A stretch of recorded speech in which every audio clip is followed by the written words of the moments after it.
হরে Krishna Bengali blog আর যশোদা এই চ্যানেলে সবাইকে স্বাগত জানাই। কেমন আছেন আপনারা? আশা করি সবাই খুব ভালো আছেন। শ্রীধাম গুরুকুঞ্জ আশ্রমে মহাপ্রভুর কৃপায় আমরা সবাই ভালো রয়েছি। তো আপনারা কিন্তু চেয়েছিলেন মহাপ্রভুর আরতি দর্শন করার জন্য, আর আমি একদম অপেক্ষা না করে মহাপ্রভুর দর্শন এবং মহাপ্রভুর আরতি দর্শন দুটোই আমি আপনাদের করাবো। তো এখন বিন্দু দেবীর আরতি হবে আমাদের ঠিক সন্ধ্যা সময়, ঠিক ছটার সময় হচ্ছে আমাদের আরতির টাইম, সন্ধ্যা আরতির টাইম। তো প্রথমত শুরু হয় প্রার্থনা, আর প্রার্থনা যখন শুরু হয় একটা ছোট্ট লাইট জ্বলে, সেটা হচ্ছে ঠিক 0 বাল্বের মতো লাইটটা জ্বলে, একটু অন্ধকার থাকে। সেই লাইটটা আমি আপনাদের দেখাচ্ছি। এই ঝাড়বাতিটা হচ্ছে আমাদের এই প্রার্থনার সময় জ্বলে থাকে। আবার যখন বৃন্দে আরতি হবে তখন কিন্তু একটা অন্য ঝাড়বাতি রয়েছে, একদম বৃন্দে দেবীর সোজা একটা ঝাড়বাতি রয়েছে, সেই ঝাড়বাতিটা জ্বালানো হয়।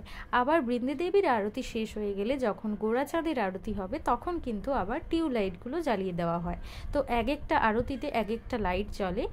তো এটা কিন্তু আজকে আমি আপনাদের দর্শন করাবো। আপনারা কিন্তু ফলো করবেন যে আমি যে কথাগুলো বললাম সঠিক কিনা, আপনারা দেখবেন। আর এখানে কিন্তু উপস্থিত আছে শিলিগুড়ি থেকে এসেছে, জলপাইগুড়ি থেকে এসেছে কিছু ভক্ত দীক্ষা নেওয়ার জন্য এবং বাবার সাথে সাক্ষাৎ করার জন্য। আগে তো দীক্ষা নিয়েছেন, কিছুজন বাকি ছিল, তো সেই ভক্তরা দীক্ষা নিলেন বলে তারাও কিন্তু আরতি কীর্তনে যোগদান করেছে।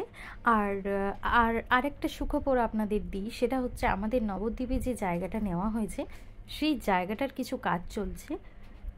তো সেটা আমি এখন সামনে আনতে চাইছি না, এই কারণেই আমি আপনাদের একটা সারপ্রাইজ দিতে চাই। তো সেই জন্য আমি আনছি না, সেখানে কিন্তু অনেক কাজ হচ্ছে, সেই জন্য কিছু ভাই কিন্তু নবদ্বীপে গিয়েছেন।